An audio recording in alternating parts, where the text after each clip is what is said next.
How to download books from Scribd as PDF. Today I'm going to show you in this step-by-step guide. First, you need to create a Scribd account if you don't already have one. Once you're signed in, browse or search for the book you want to download. Scribd allows certain books to be downloaded if you have a premium subscription or a free trial.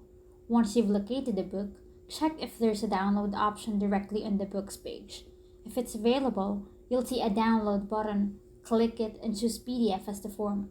The book will then start downloading to your device. If the direct download option isn't available, Scribd offers an offline reading feature.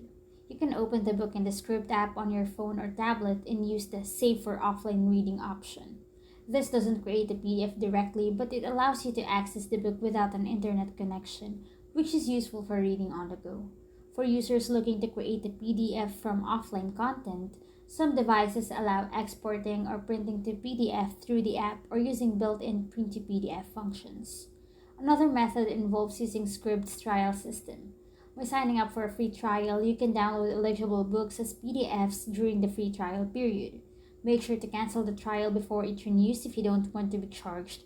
But while the trial is active, you can access premium books for download. Keep in mind that some books may have restrictions based on copyright, so not every book can be downloaded directly as PDF.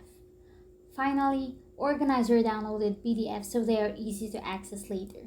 Naming files clearly and keeping them in a dedicated folder will help you manage your collection efficiently. Whether you're studying, researching, or reading for leisure, following these steps ensures that you can legally access and save books from Scribd in PDF format. By using the app, trial options, and download features, you can maximize your reading experience and have your favorite books available offline whenever you need them.